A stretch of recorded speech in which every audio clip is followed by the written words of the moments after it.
Welcome back to Switzer. The September quarter produced negative economic growth of 0.5% for the Aussie economy, but the December quarter rebounded nicely to produce a 1.1% spike for the economy. From time to time, I like to call in retail businesses to see if their businesses are on the up or on the slide, and it's also an opportunity to find out what are the issues that they are concerned about. Joining us is legendary jeweller Nick Cerrone and Paddington Beauty Rooms founder Anna Field. Ladies and gentlemen, thanks for joining us. Thank you, Peter. It's very nice. Well, we'll put age before beauty, Nick, and we'll get a feel. The December quarter rolling into Christmas, was it good? And what are you feeling now? Look, Peter, I think there is, in Australia, there has always been a lot of work. And even now, there is a lot of work that we could do even more and better. The problem is that, as we all know, and it's the young people who are not really prepared to come into our fields because they feel that they can actually work with Google and they can work. They want to be digital, don't they? They want digital. Yeah. This is the problem, and I think we're all doing the same thing. And I think in 5 years' time, 10 years' time, we're going to be under a lot of. Okay, well that's an issue I know you really want to talk about, and I like it. But just the Cerrone business at the moment. Are you getting consumers through the front door wanting to spend money at the moment? Absolutely, Peter. The business is very, very good because these tourists now, as you know, they're coming more and more in Australia, and they're looking for quality products. And Australia can actually produce quality products because of how we are placed and the way we live. We're not an undeveloped country. We are very much up there. So we have the best technology and we got the best young people. But unfortunately, the problem is what we always. Okay, we'll solve that problem in 1 second. Anna, what do I've talked to you over the years. I always love bring you in to get a feel for.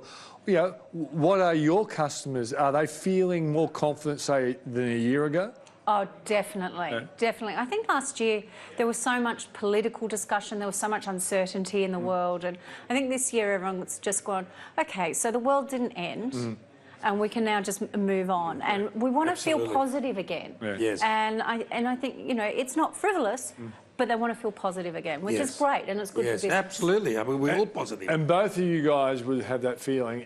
If you've got a confident consumer, it's easier to attract them to the business, but also to upsell at the same time, isn't it? And that's really important for momentum in the business. Now let's get down to the issues that Nick has a worry about, and so do you, Anna. What is your issue about hiring young people at the moment? It seems to be that no one's teaching them how to be applying for positions, and they don't seem to want jobs anymore. They just blanket email out and yeah, there just seems to be such a mismatch of what the resumes are telling and you've been desperate to employ a young person. I've spent 12 months looking for a staff member, and she started today, by the way. Hey. All right. Okay. But okay, so you got an avalanche of what seemed like the kind of interview, the applications that were going to everybody. Yes. And they didn't seem to specifically recognise your business and what you might want. Oh, it was even worse. In my ad, I said, to apply, please call. Out of 60... That's so old-fashioned. Pick up a phone and call. Right? Yeah. 60 applications, 3 phone calls. Yeah. Did the person you eventually hire, did they come from one of those phone calls? Absolutely. Okay. And they're the only ones who got a physical interview. Okay. And did you hire on their aptitude or their attitude, do you think? Definitely onto their attitude. I hope that I've employed somebody who is really wanting to become part of the industry, and so therefore she's worth investing in time, because investing in training people, it's expensive for a small business. Yeah. Well, let's go to you, Nick. Now, it's very true. There's people out here complaining there's no apprenticeships. You want to put on the apprentice? Well, every year we get involved with the technical college, and we get our staff through the technical college because it means these people are already passionate. The problem is that a lot of people, a lot of young people, they can talk the talk, they impress you, that they want to be good. But then when it comes to training, they lack on training. I mean, my teacher, when I became a jeweller, I really put all my effort to become the best in the world. And I did not do it just by working 6 hours a day or 8 hours a day. It doesn't happen. You know, we're not that genius that we can actually become so good with the short time. But you've genuinely had trouble finding one or two, or how many apprentices are you looking for? We look, every year we employ about 4 or 5 apprentices. Okay. And out of 4 or 5, maybe 2 will come good. Because... So 2 or 3 will go by the wayside? By the wayside. So that shows you how much energy you need to encourage or to be able to find out if these people are going to enjoy what they're doing. Because, you know, making jewellery, it's about a gift. You've got to be creative. It's artistic as well. It's an artistic. And you have to adapt yourself to be able, in a certain lifestyle. You know, you cannot go out late at night and you know, all these sort of things. No, that's for the boss to do, not for the person who's making this beautiful jewellery. The boss does that. That's right. All right, but have you been able to interview the people who came to you and left? Have you been able to interview them or talk to them to find out why they can't go the distance? I think what happens is that there's a lot out there. There's a lot of opportunities for these young people, and there's a lot of promises. People do promise things. You know, they offer them big wages, they offer them big money, but then, you know, does it really flourish? Come to fruition, yeah. It doesn't really happen, because if you don't produce, you can't pay. Yeah, Anna, have you learned when people have left, or you had to ask them to go because they just weren't measuring up, have you been able to work out what is so different about the young worker of today compared to, say, when you kicked off? I think, yeah, I try my hardest to do that, because everyone tells me that what they're after is being nurtured and invested in and things like that.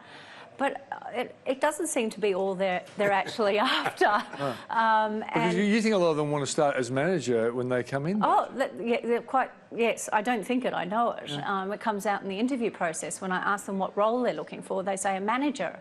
And I'm not actually employing a manager, I'm actually employing a beauty therapist. So it's really frustrating to actually have a conversation with somebody and say, why do you want to be a beauty therapist?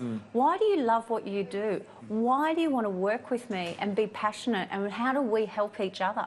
I don't think the message is getting across that it's a mutual thing that has to happen. It's got to be both sides. As an employer, I need to be passionate about developing them, but they also need to be passionate about what they do. Nick, do you think that the younger workers have an attitude, they want to be more a casual worker than a full-time worker? They want to have a life and work. Yes, that's the problem. And you want them to work a full-time job. The problem is true, because the problem is they don't really contribute any extra hours. Now, how are you going to be the best in the world? It's like a musician. It's like in any field, in sport. You know, we even brought Ian Thorpe in a workshop to talk to them, inspire them, to teach them and show them how much work that this guy had to go through to be a world champion. It doesn't happen overnight. And you find that's the same issue as well, that people would prefer to be a part-time worker rather than a full-time worker? Well, it's not so much a part-time worker. I'm finding either people want full-time hours but casual wages. Okay, right, yeah. Okay, and how do you come up with a solution for that? I don't know. It's very, very difficult. All right. So, and of course, because your businesses are doing well, you do need staff. But it's becoming a first world problem. Yeah. Very much better. Yeah. Okay. So, what's your solution going to be, Nick? Well, the solution is it's always look to produce something wonderful, because our country today, people look what we are doing. Yeah. They want something Australian, you know, and I think we can do some beautiful work in Australia. And, well, the solution is that, you know, you just got to be a lot more competitive, because the global world is becoming a lot more competitive. There's a lot more machines, there's a lot more equipment that people are using to make themselves more precise at what they're doing. Competitive. Yeah. And competitive. So even towards cut diamonds today, they can actually even measure the facet of a diamond before they start cutting it. Yeah. And they've got to put 57 facets into a stone. Yeah. So they would be able to tell you, before they start cutting a stone, how big the fats is going to be. Okay, well, Anna, you're lucky. You found the right person after 12 months. Nick, you're still looking. I hope someone out there... absolutely. I hope someone out there watching tonight might have a grandson or granddaughter who'd love to be the next Nick Cerrone of Australia in the future. Peter, that would be beautiful, wouldn't it? Okay, thanks for coming on the show, guys. Thank you, Peter. That's the show for the night. Thanks for joining us. I'll see you tomorrow night.